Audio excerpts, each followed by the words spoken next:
আসসালামু আলাইকুম বন্ধুরা, ফিল্মি দুনিয়া চ্যানেলে আপনাদের স্বাগতম। চলুন আজকের ভিডিওতে দেখে আসি ঢালিউডের ৮০ ও ৯০ দশকের জনপ্রিয় চিত্রনায়িকা জিনাত অভিনীত সকল সিনেমার তালিকা। চিত্রনায়িকা জিনাতের চলচ্চিত্র অভিষেক হয় ১৯৭৭ সালে আজিজুর রহমান পরিচালিত অনুভব সিনেমাতে শিশু শিল্পী হিসেবে। একই বছর মুক্তি পায় সিরাজ ইসলাম ভূঁইয়া পরিচালিত জননী। ৭৯ মুক্তি পায় বেলাল আহমেদ পরিচালিত নাগরদোলা। ৮০ রুহুল আমিন পরিচিত সিনেমা গাংচিল, এটাতে তিনি সর্বশেষ শিশু শিল্পী হিসেবে কাজ করেছিলেন। ১৯৮৩ মুক্তি পায় তমিজউদ্দিন রিজভী পরিচালিত আশীর্বাদ, এটাতে তিনি প্রাপ্তবয়স্ক অভিনেত্রী হিসেবে প্রথম কাজ করেন। তারপর মোস্তফা আনোয়ার পরিচালিত আঁখি মিলন, এটাতে তিনি নায়িকা সুচরিতার বান্ধবীর চরিত্রে অভিনয় করেছিলেন। একই বছর সুভাষ সোম পরিচালিত অন্ধবধূ, এটাতে তিনি একটি বিশেষ চরিত্রে অভিনয় করেছিলেন। ৮৪ শব্দর আলী ভূঁইয়া পরিচালিত রসের বায়দানি।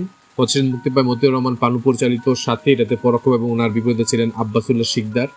৮৬ মুক্তি পায় নায়িকা হিসেবে ওনার প্রথম চলচ্চিত্র এফ কবুর চৌধুরী পরিচালিত তালা চাবি, এটাতে ওনার নায়ক ছিলেন সুব্রত। ইবনে মিজান পরিচালিত রঙিন রাখাল বন্ধু, নায়ক ছিলেন আব্দুস সাত্তার। ইবনে মিজান পরিচালিত একটি সিনেমা রাজবধূ, এটাতে ওনার নায়ক ছিলেন আব্দুস সাত্তার। চাষী নজরুল ইসলাম পরিচালিত বিখ্যাত সিনেমা শুভদা, এটাতে ওনার বিপরীতে ছিলেন বুলবুল আহমেদ। নূর হোসেন বলাই পরিচালিত সিনেমা বিষকন্যার প্রেম, এটাতে তিনি একটি বিশেষ চরিত্রে অভিনয় করেছিলেন। ৮৭ মুক্তি পায় মমতাজ আলী পরিচালিত নিয়ত, এটাতে ওনার নায়ক ছিলেন উজ্জ্বল। এস সুলেমান পরিচালিত পাকিস্তানি সিনেমা সাদ সাহেলিয়া, এটাতে ওনার বিপরীতে ছিলেন নায়ক রাজ আব্দুর রাজ্জাক। ১৯৮৮ মুক্তি পায় আজিজুর রহমান পরিচালিত আলিবাবা ৪০ চোর, এটাতে ওনার বিপরীতে ছিলেন জাভেদ। ইবনে মিজান পরিচালিত আরেকটি সিনেমা নাগজ্যোতি, এটাতে ওনার নায়ক ছিলেন সুব্রত। ১৯৮৯ মুক্তি পায় সুভাষ দত্ত পরিচালিত সহধর্মিনী, এটাতে ওনার নায়ক ছিলেন ইলিয়াস কাঞ্চন। ইবনে মিজান পরিচালিত সিনেমা সাগরকন্যা, এটাতে ওনার নায়ক ছিলেন আব্দুস সাত্তার। প্রদীপ দে পরিচালিত রঙিন নবাব সিরাজউদ্দৌলা, এটাতে ওনার নায়ক ছিলেন প্রবীণ মিত্র। জামশেদুর রহমান পরিচালিত সিনেমা অ্যাক্সিডেন্ট, এটাতে ওনার বিপরীতে ছিলেন ইমরান। সাইফুল আজম কাশেম পরিচালিত অবহেলা, নায়ক ছিলেন মাহমুদ কলি।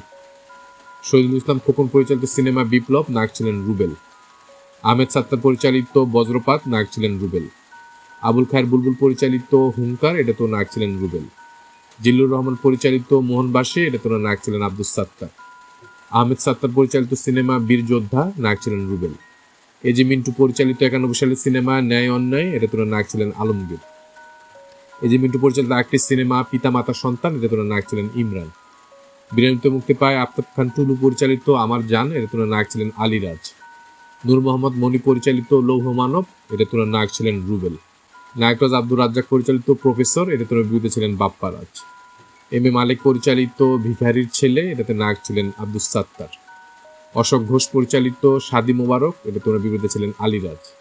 দেলারজান ঝন্টু পরিচালিত শান্তি অশান্তি, নায়ক ছিলেন বাপ্পা রাজ। সোহানুর রহমান সোহান পরিচালিত বেনাম বাদশাহ, এটাতে ওনার নায়ক ছিলেন আলিরাজ।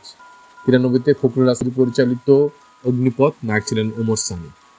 গাজী হুমায়ুন কবির পরিচালিত পদ্মার চরে, এটাতে ওনার নায়ক ছিলেন আলিরাজ। দেলারজান ঝন্টু পরিচালিত রূপের রানী গানের রাজা, নায়ক ছিলেন মান্না। এজি মিন্টু পরিচালিত একটি সিনেমা বাংলার বধূ, এটাতে ওনার নায়ক ছিলেন ওমর সানি। দেলারজান ঝন্টু পরিচালিত সত্যবাদী, নায়ক ছিলেন মান্না।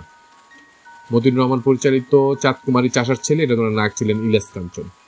৯৫ মুক্তি পায় শাহ আলম কিরণ পরিচালিত প্রতিশোধের আগুন, নায়ক ছিলেন সোহেল চৌধুরী। ৯৮ মুক্তি পায় নাজিরউদ্দিন আহমেদ রিজভী পরিচালিত বেদিনীর প্রেম, এটাতে ওনার বিরুদ্ধে ছিলেন মাহমুদ কলি।